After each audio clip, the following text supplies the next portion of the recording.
ഈ വെള്ളാപ്പള്ളി ഒരു പ്രത്യേക വിഭാഗക്കാരെ പെറ്റുകൂട്ടുന്നു എന്ന് പറഞ്ഞതാണല്ലോ വിവാദമായത്. അതായത് 12 വർഷത്തെ പേറിന്റെ കണക്ക്. 10ാമത്തെ പ്രസവത്തിന്റെ കാര്യത്തിലാണെങ്കിൽ മുസ്ലിങ്ങൾ 21 മടങ്ങധികം. ഒറ്റ നോട്ടത്തിൽ മനസ്സിലാക്കാൻ പറ്റുന്ന ആ ഒരു ചാർട്ട് പിണറായി മുക്കി എന്ന് തന്നെ പറയേണ്ടി വരും. കൃത്യമായിട്ട് സർക്കാർ തന്നെ പ്രസിദ്ധീകരിച്ച കണക്കുകളെ അടിസ്ഥാനമാക്കിയാണ് എന്നുള്ളതാണ് സത്യം. നമസ്കാരം. അപ്പോ വെള്ളാപ്പള്ളിയുടെ പ്രസംഗം ചിലർക്ക് വർഗീയ പരാമർശം, മറ്റു ചിലർക്ക് വിവാദ പരാമർശം. ഇതാണല്ലോ ഇപ്പോഴത്തെ ചർച്ച എന്ന് പറയുന്നത്. വെള്ളാപ്പള്ളിയെ അനുകൂലിക്കുന്ന ആളൊന്നും അല്ലാട്ടെ ഞാൻ. കാരണം പലപ്പോഴും അദ്ദേഹം പിണറായിയുടെ പിണിയാളായിട്ട്, കൃത്യമായിട്ട് പറഞ്ഞു കഴിഞ്ഞാൽ കുഴലൂത്തുകാരനായിട്ട് പല പ്രസ്താവനകളും നടത്താറുണ്ട്. പക്ഷേ ഈ ഒരു പ്രസ്താവനയുടെ കാര്യത്തിൽ ഉപയോഗിച്ച ഭാഷ ശരിയല്ലെങ്കിൽ പോലും വെള്ളാപ്പള്ളിയുടെ ഭാഗത്താണ് ശരി എന്ന് തന്നെ പറയേണ്ടി വരും. വെള്ളാപ്പള്ളി പ്രസംഗിച്ചത് അറിഞ്ഞോ അറിയാതെയോ ആണെങ്കിൽ പോലും കൃത്യമായിട്ട് സർക്കാർ തന്നെ പ്രസിദ്ധീകരിച്ച കണക്കുകളെ അടിസ്ഥാനമാക്കിയാണ് എന്നുള്ളതാണ് സത്യം. അതായത് എല്ലാ വർഷവും കേരള സർക്കാരിന്റെ എക്കണോമിക്സ് ആൻഡ് സ്റ്റാറ്റിസ്റ്റിക്സ് ഡിപ്പാർട്ട്മെന്റ് പ്രസിദ്ധീകരിക്കുന്ന ഒരു റിപ്പോർട്ടുണ്ട്. അതിന്റെ പേരിൽ ആനുവൽ വൈറ്റൽ സ്റ്റാറ്റിസ്റ്റിക്സ് റിപ്പോർട്ട് എന്ന് പറയും. അതിൽ ജനനമരണ കണക്കുകൾ കൃത്യമായിട്ട് അക്കമിട്ട് നിരത്തി പറയും. ഗ്രാഫുകളും ചാർട്ടുകളും ടേബിളുകളും എല്ലാം കാണിച്ചുകൊണ്ടുള്ള കൃത്യമായിട്ടുള്ള സർക്കാരിന്റെ ഔദ്യോഗിക പ്രസിദ്ധീകരണം എന്ന് തന്നെ അതിനെ പറയാം. പിണറായി മുക്കാൻ ശ്രമിക്കുന്ന ഈ റിപ്പോർട്ട് കേട്ട് ഹിന്ദുക്കളും ക്രിസ്ത്യാനികളും ഞെട്ടരുത് എന്ന് മാത്രം പറഞ്ഞുകൊണ്ട് തികച്ചും വർഗീയമല്ലാത്ത സർക്കാരിന്റെ ഔദ്യോഗിക കണക്കിലേക്ക് നമുക്ക് പോവാം. അതിനു മുൻപ് ആദ്യം നിങ്ങളെല്ലാവരും ഈ കണക്കൊന്ന് മനസ്സിൽ സൂക്ഷിക്കുക. അതായത് 2011 സെൻസസ് പ്രകാരമുള്ള കണക്ക്. അത് പ്രകാരം ഹിന്ദുക്കളുടെ എണ്ണം എന്ന് പറയുന്നത് 1,82,82,492. അതായത് കേരളത്തിലെ ആകെ ജനസംഖ്യയുടെ 54.73%.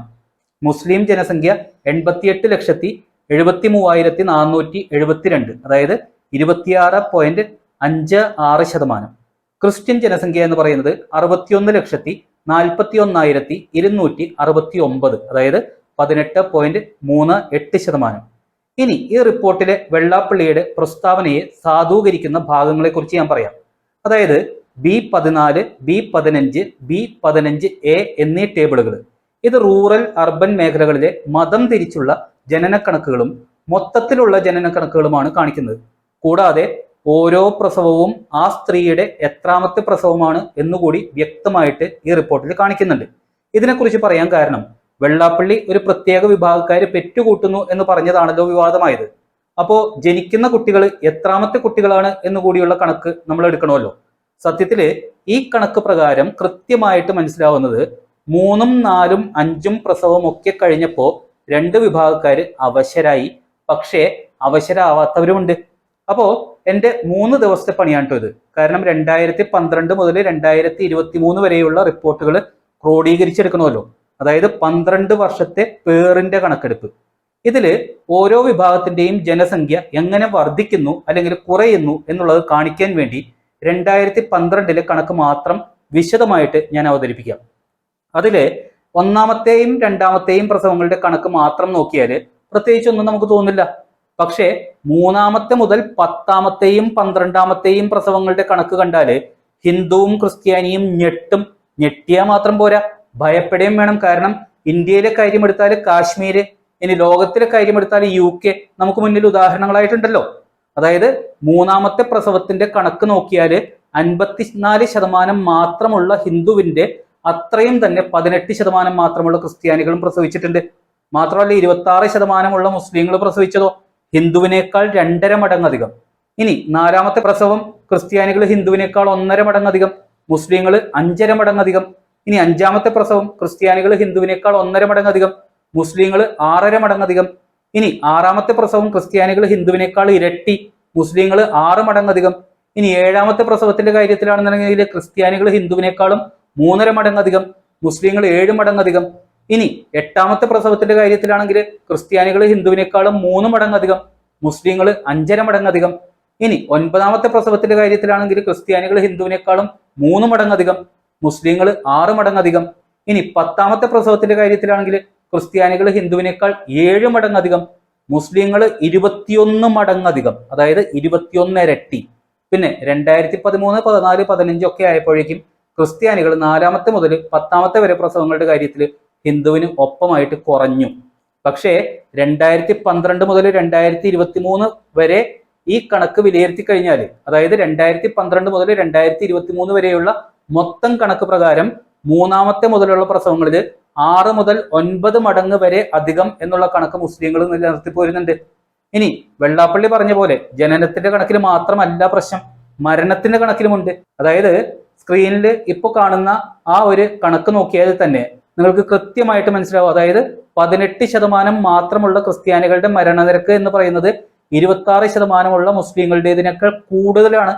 അതേപോലെ തന്നെ 26% മാത്രമുള്ള മുസ്ലിങ്ങളുടേതിനേക്കാൾ 3 മടങ്ങ് അധികമാണ് 54% ഹിന്ദുക്കളുടെ മരണനിരക്ക് എന്ന് പറയുന്നത്. അപ്പോ മരണത്തിന്റെ കാര്യത്തിലും ഹിന്ദുക്കൾ വളരെ മുന്നിലാണ്. പിന്നെ ജനനത്തിന്റെ കാര്യത്തിൽ റിപ്പോർട്ട് പ്രസിദ്ധീകരിക്കുമ്പോൾ 2016 വരെയുള്ള റിപ്പോർട്ടുകളിൽ കൃത്യമായിട്ട് മൊത്തം ജനനത്തിന്റെ എത്ര ശതമാനം ഹിന്ദുക്കൾ, എത്ര ശതമാനം മുസ്ലിങ്ങൾ, എത്ര ശതമാനം ക്രിസ്ത്യാനികൾ എന്നുള്ള ഒരു ചാർട്ട്, അതുപോലെ തന്നെ ഒരു ടേബിൾ പ്രസിദ്ധീകരിക്കുന്ന ഒരു പതിവുണ്ടായിരുന്നു. പക്ഷേ പിണറായി ഭരണത്തിൽ കയറിയതിന് ശേഷം, അതായത് 2017 മുതൽ ഇന്ന് വരെയുള്ള റിപ്പോർട്ടിൽ ഈ ശതമാനക്കണക്ക് കാണിക്കുന്ന ആ ഒരു ചാർട്ട് എന്ന് പറയുന്നത് ഇല്ലാതെയായി.